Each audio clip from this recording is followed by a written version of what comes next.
My name is Levon Crawford, and my position here at Zimbrick Chevrolet would be our internet sales manager.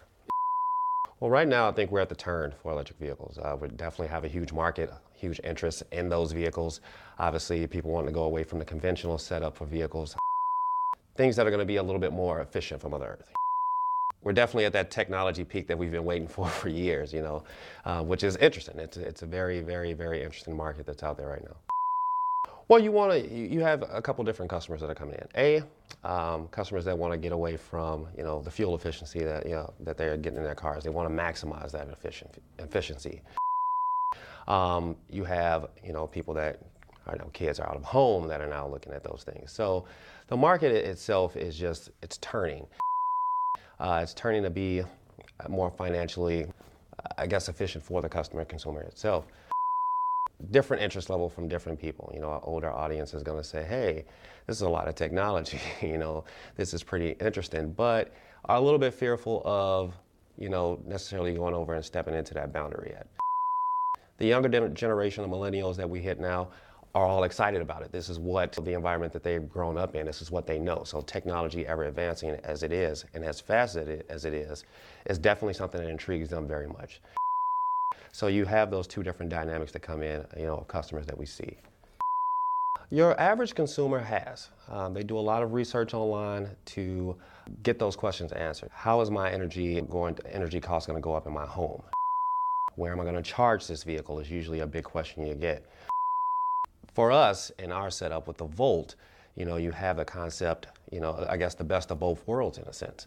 You can charge it, it is a full electric vehicle. However, it does have a range extender that's on it that allows you to drive that vehicle efficiently for miles and miles and miles and never have to worry about plugging it in. So it's one of the advantages that the Chevy Volt has.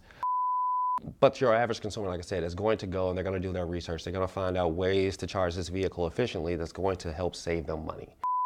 When you think of an electric vehicle and that market, the Volt itself, you're not recommended to really have an oil change for 2 years in the vehicle, which is unheard of. Your average consumer is doing what, 5, 6, 7 of those a year, depending on how much they're driving. So you really take that cost factor away. The fuel consumption you take away because you're not really using that much gas. You might hit, a gas station once every 4 months.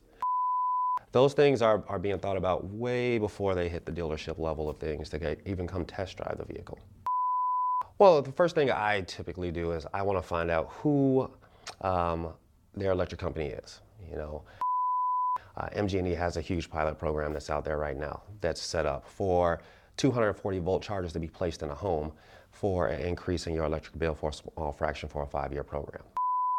Great way to do things as far as the electric vehicle goes, to charge it in a fast manner. So finding out who their electric company is definitely a huge help. I also tend to like to pull up different charge points. ChargePoint is another huge ordeal that's going on that actually plots out and maps in all of the electric charging stations from here to the East Coast, West Coast, no matter where it is. So you really can get a great perspective as far as where you typically drive, where those stations are, so you can plot out a route if that's what you want to do. So that's typically where I would go with a customer, to answer that question. As far as where, I don't necessarily have a plan for the electric plug-in portion. But the gas generator portion, the range extender, you don't necessarily have to. You're not bound to plug that vehicle in all the time. When it comes to the electric vehicle market, it's still relatively new for a lot of consumers. They don't have as much faith in it as they have in the conventional vehicles that have been around since, cars were invented. It's a little bit of a scary ordeal for them because it's like they're venturing into land they're not familiar with. For us at the dealership level to help, soothe the customer is to tell them, these things have been tested. They have, they go through rigorous testing in cold weather conditions, hot weather conditions, whatever extreme conditions you can come up with, they have been tested there to make sure that they will operate how they should. In the Midwest, that's a big concern. Obviously, we deal with a lot of winters out here. The cold factor comes into play. How does the battery operate when it's in the cold? Am I going to be worried about getting stuck in the snow? No, you're not.